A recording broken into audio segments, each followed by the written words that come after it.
When I say the phrase self-insert, you probably think of a badly written story about a main character who gets isekai'd and they fight their school bully and they have an interaction with Sonic that I'm not allowed to say on this channel. In other words, you wouldn't expect it to be anything other than fanfiction, something that's not like officially released to the whole world.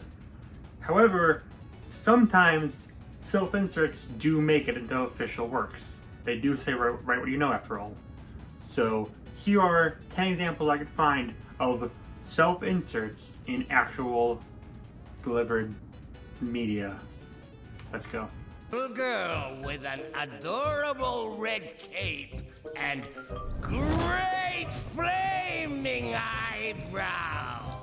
So let's just get the obvious one out of the way first. Back when part of the first reboot was proved everyone that God is dead, an episode came out that featured a new character called Jared Shapiro.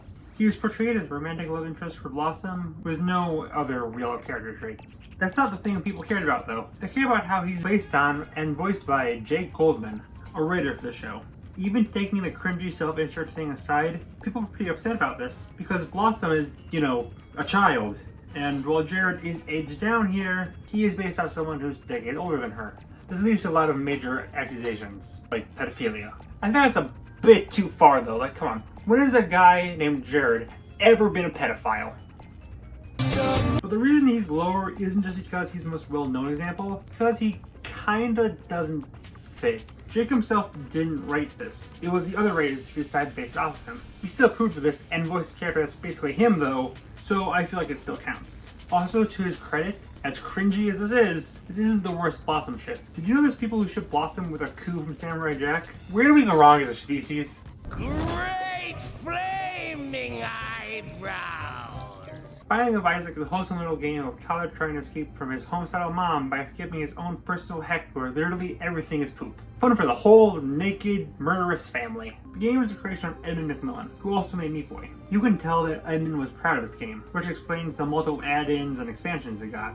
So proud, in fact, you would call him ultra proud, or ultra pride. That's probably more appropriate considering the subject. Pride in the game is a boss, and he looks like Isaac but gray, and his super form, Super Pride, is the same but purple. Then there's Ultra Pride. He looks kind of familiar. Ultra Pride is clearly Edmund. He doesn't do much special in the fight, but yes, clearly he's Edmund McMillan. In the fight, he's backed up by Baby, who resembles the game programmer Florin Himsl. I probably said that wrong. There's no real reason why they look like this though. Though there is a few references to them in the fight, like the achievement you get for beating them is the left hand trinket, a reference to Edmund being left-handed. Also, it's a play on both of them being proud of their game they made, and that pride is a deadly sin, and it's pretty prideful to put yourself in your own game. It's definitely a sin. If only the rest of the list listened. Great flaming eyebrows. I couldn't ignore Five Nights at Freddy's Forever. I tried to, because this franchise makes no gosh dang sense. It started off as pretty understandable, but at this point, unless you're MatPat, this godforsaken series is about as illegible as my handwriting. I have no idea what games are spin-offs and which ones are main series. Apparently the books are canon too. The worst part is that now the games just kind of drop their serious face and just fully embrace the memes. It's the worst in the FNAF world.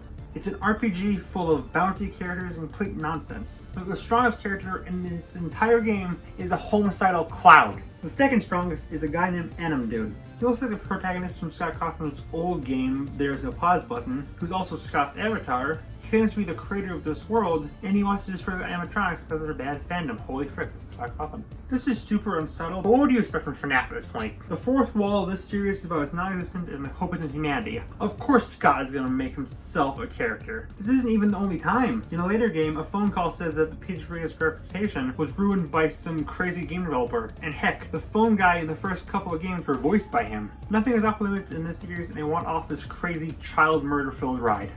Great flaming eyebrows. Writing what you know leads to you getting some sort of self-insert in some way. It can definitely be exaggerated, but it does cross over once in a while. It's even doubled when you yourself play the character. That leads us to the one show that everyone loves, but it took me until this year to finally watch, regular show. And its main character, Mordecai.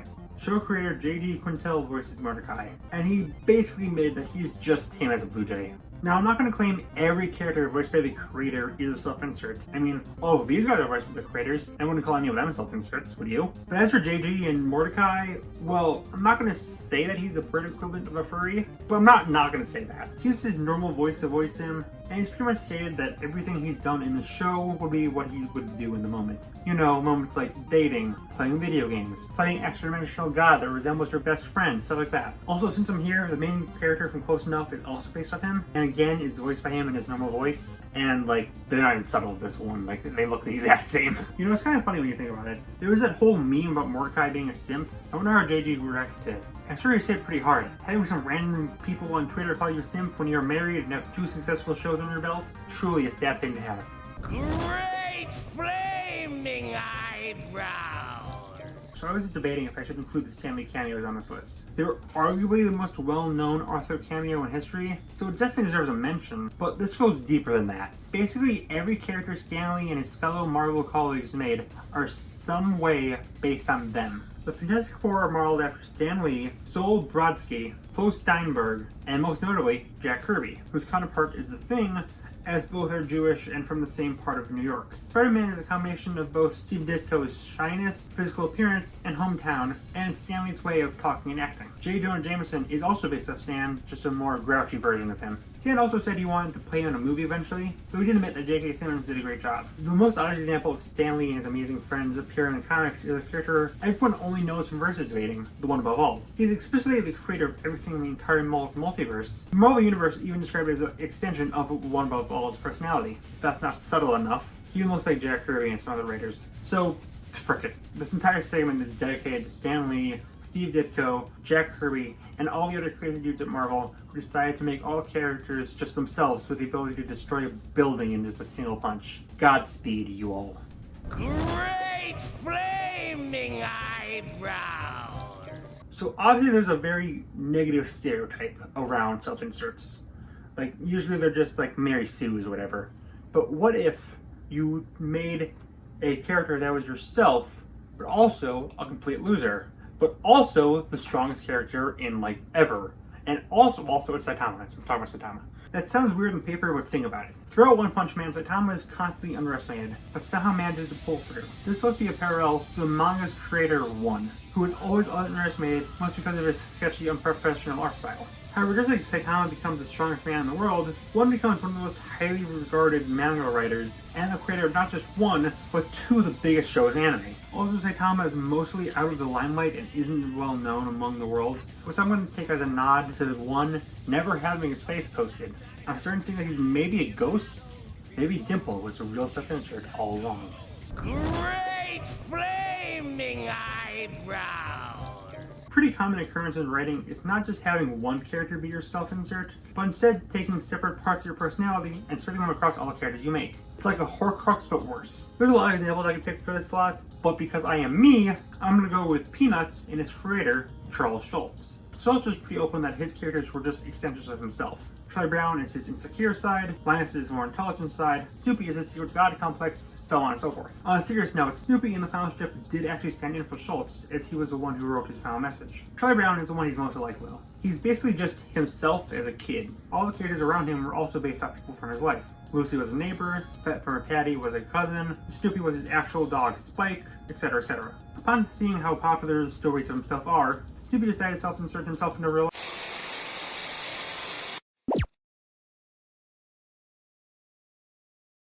It's one thing to split yourself into multiple characters. It's another to have all the characters be based off you and your friends. It is another to be Hideo motherfucking Kojima. Alright, let's run this down. He can be recruited in Peace Walker and Ground Zeroes. He's pretty normal, all things considered, no combat or food skills, but he's great at medicine and intel. Even worse, or better, depending on how you look at it, is Otacon. He's based on his appearance and personality, and even hooks up with Naomi, who Kojima described as his ideal woman. I'm honestly surprised it took me this long to hit that specific topic, but let me just say, it's the most cringy thing you can do in a piece of entertainment. Making yourself hook up with your freaking waifu. I'm exaggerating a bit, obviously. Otacon is portrayed as a complete pushover throughout the series, and to be fair, he didn't design Otacon, just approve of the design, but still, come on, dude. I'm not bashing Kojima, by the way. He's one of the most talented people in the game industry. but everyone makes mistakes. To be fair though, this isn't in the top 10 things Konami has done. Great flaming eyebrows! Okay, this has got to be the most interesting thing I've found in any video ever. Let's break this down. In the Transformers fandom, there's a somewhat notable fan they called Raksha. I think the best way to describe them is that they're the Transformers fandom's Chris Chan. So I'm just gonna pop in here and say that I wrote this in like July, so sorry Raksha. She's known for being obsessed with Megatron, blindly saying he's 100% right, when if you've seen anything Transformers related, you know that he's very much not. She loves G1 Transformers and hates everything after. She also made a fan character called Night Tracer. She's your very textbook Mary Sue self-insert. She's got amazing gun skills, an obsession with Megatron as mentioned, and she's basically just Raksha but as a robot. Okay. You're probably thinking at this point, why is she on this list? She's a fan character. This isn't about fan characters. This is where it gets interesting.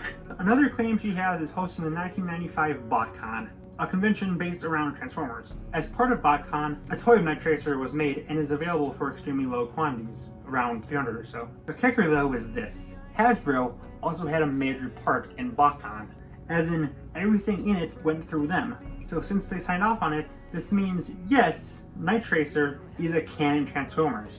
No, she never appeared in any official cartoon or comic. Okay, so I'm an idiot. Apparently, she was in the comics. She actually looks like she does in like the image that I showed. I don't know why I couldn't find this when I researched this like 3 months ago, but frick it. Here it is. Yeah, she is in the comics. Back to me, I guess. But she is canon due to Hasbro confirming the use of her toy and likeness. So this was a toy officially made by Hasbro. I don't even know what to say here, really. How could I make a joke funnier than reality? A cringy self-insert from Unstable Fan is technically canon. It's really more than meets the eye. Great flaming eyebrows! Tommy was still in the room. A very textbook example of this, but everyone's talking about the room Tommy was still in now. M. Night Shyamalan is Vic Rand in The Lady in the Water. Knight cast himself as underappreciated writer that is actually the key to the universe. This man was nominated for an Oscar. Game Freak employees. Every Pokemon main series game, they appear hidden in the post-game to congratulate you. Alex Hurst. Kind of like a lot of examples on this list, Dipper is based off a younger Alex. He even joked on Twitter that Dipper was just a self-insert. Stephanie Meyer and Bella from Twilight. Bella is described to look exactly like her, but like the room, I left this off because everyone knows about it. J.K. Rowling. According to her, Hermione is based off her as a kid. Surprisingly, she was able to see into the future and include her older self in the book as well in the form of Umbridge. Chris Savino. Haven't seen The Loud House, but most episodes and Lincoln's whole character and having multiple sisters is based off Savino's childhood. Hopefully, Lincoln's adulthood won't also be based off Savino's. Finally, this probably doesn't count, but I found it really interesting. Rohan Kishibe from JoJo's Bizarre Adventure is sometimes seen as a parallel to series creator Araki. As both are manga writers, they bear a slight resemblance to each other, and his stand, Heaven's Door, literally lets him open up people like books so he can read their personal information and write commands, which is fitting for someone who would represent the series creator. However, when this was brought up to Araki, he was put off by it, since Rohan is an insufferable jerk and he doesn't want to be seen like that. Also, Rohan despises Yosuke, who Araki has said was his favorite character. So likely not an actual self-insert, but interesting enough to mention. On to number 1. Great flaming eyebrows! So when you think of self-inserts, you not only think of something that's like bad fanfiction or whatever, you also probably think of something that's recent. Like maybe, I don't know, 2-3 decades old at the very most. You know, something on the internet, something you can find readily on like, I don't know, DeviantArt or something.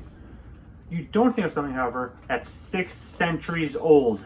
But that's what Dante Alighieri's The Divine Comedy is. If you haven't read the story, here's the highlights. The main character, Dante, is obviously the writer. And in the story, Dante goes to the underworld, meeting famous real-world people he admires, hooking up with his real-world long-lost lover, Beatrice, literally watching his enemies burn in heck, and then he gets to ascend to heaven to meet God himself. Think about it this way. Imagine if this was just some random guy in DeviantArt, watching his boys burn to death as he meets his heroes. That'd be pretty cringy, right? Well, this is an actual story that people study. This is a certified classic story. It creates some of the most well-known interpretations of the underworld. It is still studied to this day. It indirectly led to the creation of Dante from the Devil May Cry series. And it's literally just a fanfic. Okay. I am making this sound way worse than it actually is. Yes, everything I said is true, but also the story doesn't really focus on Dante that much. He's more so just a vehicle to show off the various parts of the underworld. And heck, he's not some gift from God despite the story. He's just a normal guy. He faints frequently throughout the story even. But come on, this is such a well-known story that shapes so much in culture, even religion, and it's just a glorified self-interest fanfiction. Maybe the real heck was the friends you made along the way. And there you go. There are 10 real examples of self-inserts in real stories. I don't really have much else to say here, so thanks for watching, and I'm going to... Wait a second. The devil legally gets my soul back.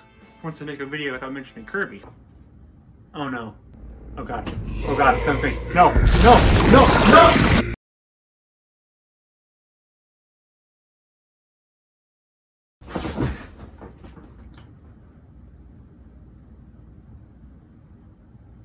Well, I can say one thing.